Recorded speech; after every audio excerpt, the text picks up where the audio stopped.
Bonjour les amis, aujourd'hui composition 119 du 29 juillet 2026, la simplicité du bonheur. Il en faut peu pour être heureux, vraiment très peu pour être heureux, se contenter du nécessaire. Donc c'est un peu le thème de notre composition du jour avec ces petites notes de musique que vous connaissez tous, qui est un peu un idéal que l'on rencontre. Donc thèse, antithèse, synthèse, puis une petite conclusion sur cette simplicité du bonheur. Alors, tout d'abord, il suffit d'avoir le nécessaire pour être heureux. L'inverse est un peu évident, hein. Vivre sous les bombardements, tiraillé par la faim, craindre pour sa propre vie, ne sont pas des situations qui prêtent forcément au bonheur.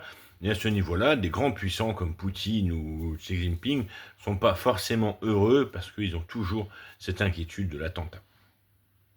Beaucoup de choses dépendent donc de notre regard.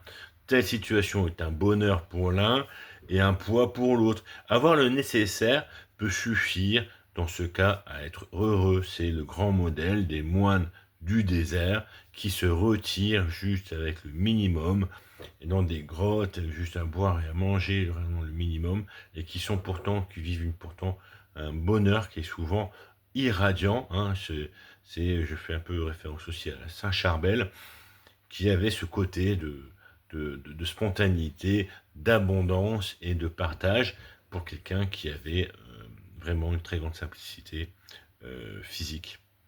Alors, enfin, il y a derrière une logique de séduction juste, c'est-à-dire que si on arrive à trouver des choses simples et justes pour nous rendre heureux, comme une balade dans un parc, eh ben, c'est quelque chose qui va être légitime. C'est pas forcément une croissance comme on entretient une croissance, avoir plus d'objets, plus de contacts, plus de ceci, plus de cela, mais simplement trouver en soi ce qui nous plaît et ce qui nous permet, en fait, de nous rendre heureux.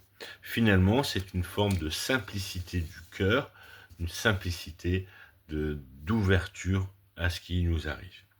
Alors, dans l'antithèse, on voit ça un peu en filigrane dans la thèse, il est des besoins relationnels.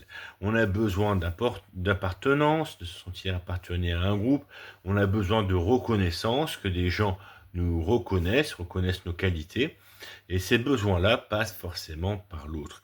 Il y a des moments où notre bonheur passe par l'autre, et dans ce cas, il y a une sorte de vulnérabilité, c'est une sorte de porte-à-faux. Si notre soin personnel, euh, si notre hygiène dépend de quelqu'un d'autre, il y a une forme de privation légitime. C'est le cas des enfants, c'est le cas des handicapés, c'est le cas des personnes âgées.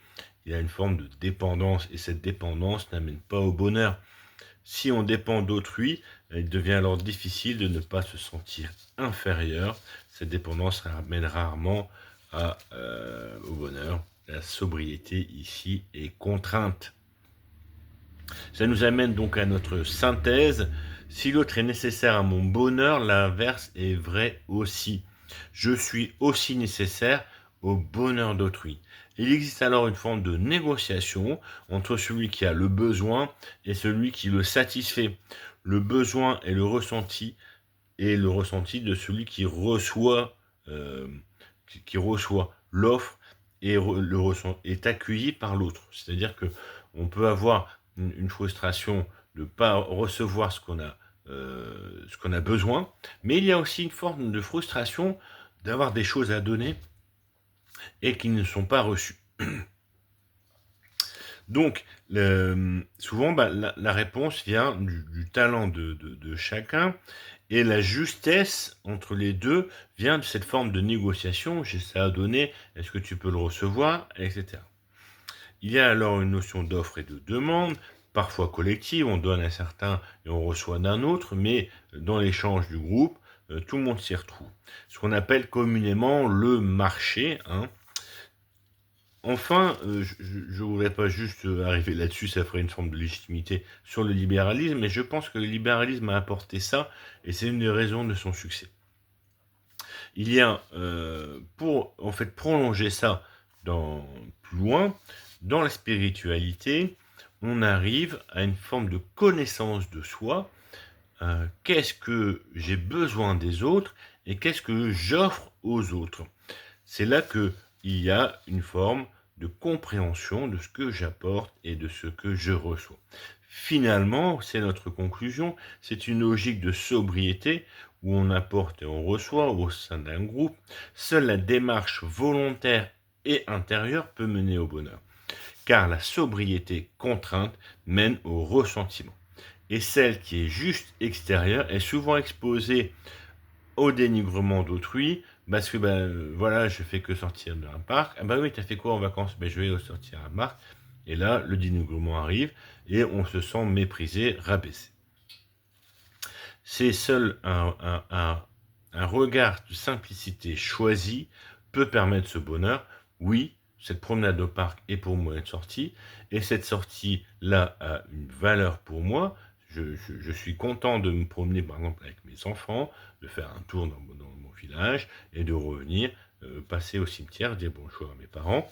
C'est une chose qui me plaît personnellement. Je ne cherche pas à avoir la validation, c'est souvent ce terme de validation qu'on entend beaucoup sur le réseau. J'ai pas besoin de ta validation, ou quel est le côté de nécessité de cette validation. Elle est ni dans un extrême où on n'a pas besoin d'être validé par tout le monde, mais non plus dans un extrême où il n'y a que moi qui décide de ce que j'ai besoin, et l'autre est finalement que une sorte d'auxiliaire, un objet qu'on utilise pour soi-même. C'est là qu'il faut trouver donc cet équilibre, cette négociation du vivant, et donc cette simplicité du bonheur, en apprenant à se connaître soi-même, et donc en apprenant aussi à connaître ce que les autres nous apportent. Je vous remercie beaucoup. Vous voyez, c'est un principe d'abondance qui dépend de notre regard. À très bientôt, au revoir.